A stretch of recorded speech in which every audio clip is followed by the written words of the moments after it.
Good morning to all of you. Welcome back my YouTube channel. आप सब कैसे हैं?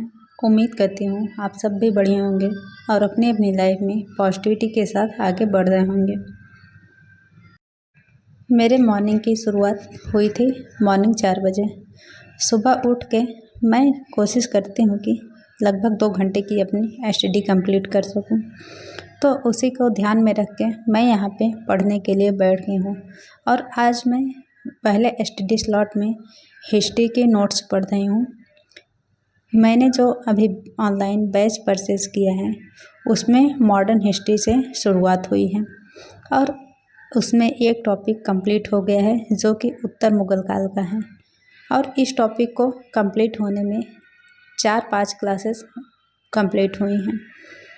और अब सेकंड टॉपिक चल रहा है यूरोपीय कंपनियों का आगमन।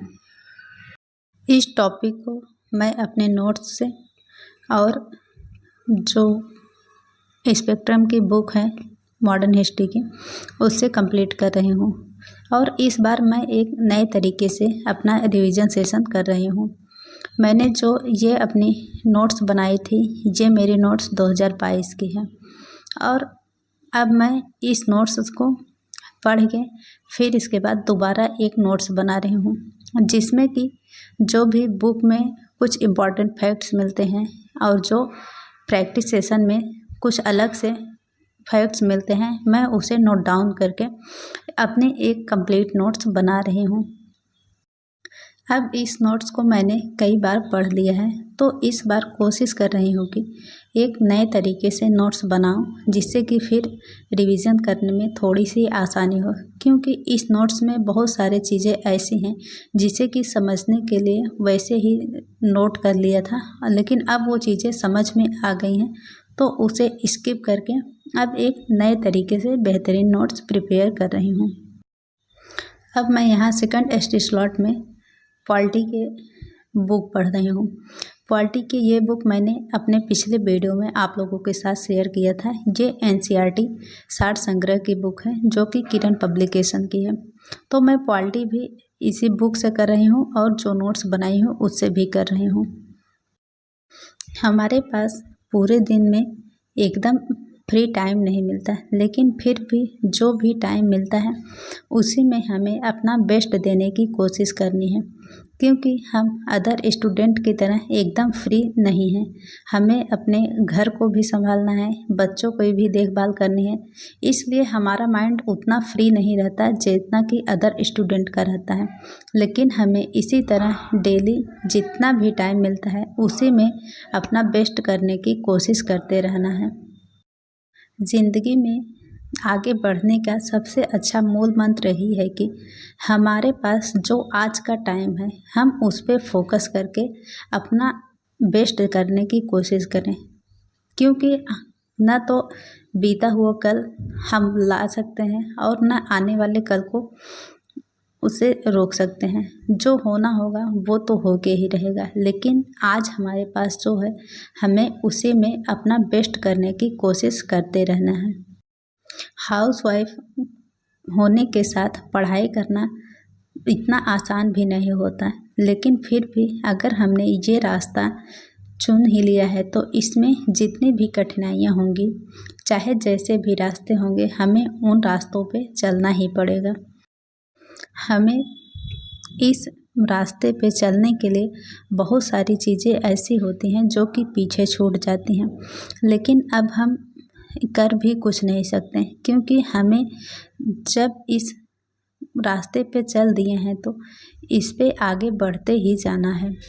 पीछे क्या हो रहा है, क्या छूट रहा है, उस पे ज़्यादा फोकस न करने से अच्छा है कि हम आज और अभी जो भी टाइम मिल रहा है हमें उस पे फोकस करके हमें लगातार आगे बढ़ते रहना है। ये रास्ता इतना भी आसान नहीं है और ख़ासकर हाउसवाइफ के लिए, क्योंकि देखिए हमारे पूरा दिन इतना बिजी रहता है कि हमारा माइंड रिलैक्स हो भी नहीं पाता, क्योंकि हमारे माइंड में हमारे घर गृहस्थी, बच्चों की जिम्मेदारियां और बहुत सारी चीज़ें माइंड में चलती रहती हैं। लेकिन फिर भी हमें इन्हीं सब के साथ अपनी तैयारी भी लगातार करनी है, क्योंकि किसी भी काम को लगातार करते रहने से उसमें एक मजबूत पकड़ ज़रूर बन जाती है। जब तक हम किसी मुकाम को हासिल नहीं कर लेते तब तक हमें लगता है कि ये तो बहुत ही ज़्यादा मुश्किल है, लेकिन जब हम अपना 100% यूज़ करके जब हम उस मुकाम पर पहुंच जाते हैं तब लगने लगता है कि अरे ये तो चीज़ें बहुत इतनी भी ज़्यादा मुश्किल नहीं है। हम अगर लगातार इसी डेडिकेशन के साथ लगे रहें तो हम हर एक मुकाम ज़रूर हासिल करेंगे। बस ज़रूरत है कि अपने धैर्य के साथ लगे रहने का। यहाँ पे मैं 12 बजे तक अपनी पढ़ाई कंप्लीट की, फिर इसके बाद चली गई थी बच्चों को स्कूल से लेने। अब बच्चे स्कूल से आ जाएंगे तो हमारा पूरा दिन ऐसे ही निकल जाता है।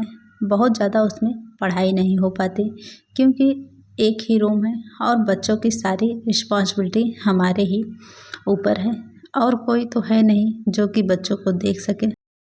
और इस एज में बच्चों का पूरा ध्यान रखना बहुत ही ज़्यादा ज़रूरी है, क्योंकि अगर हम ज़रा सा भी लापरवाही करेंगे तो बच्चों का फ्यूचर भी अभी से डिसाइड होना शुरू हो जाता है। तो हमारे साथ जो हुआ वो तो हुआ, लेकिन हम ये नहीं चाहते कि हमारे बच्चों का भी फ्यूचर इसी तरह डगमगाए। तो इसीलिए अभी पूरी कोशिश रहती है कि बच्चों पे बहुत ज़्यादा ध्यान दिया जाए।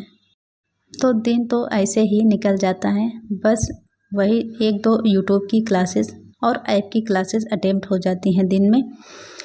और अब शाम का टाइम है और यहाँ पे बच्चे खाना पीना खा के सो गए थे, तो मैंने सोचा कि 1 आध घंटे रिवीजन कर लेते हैं। तो यहाँ पे मैं बैठ गई हूँ पढ़ने के लिए और 1 घंटे की अपनी पढ़ाई कंप्लीट की हूँ।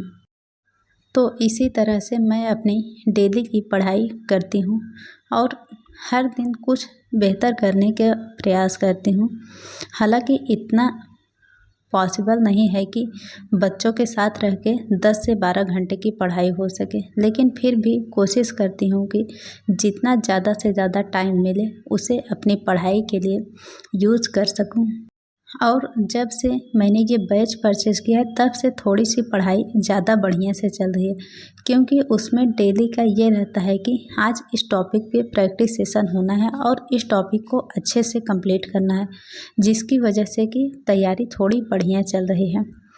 देखते हैं एग्ज़ाम कब होगा, जब होगा तब देखा जाएगा। अभी बस लगातार अपनी पढ़ाई करते रहना है।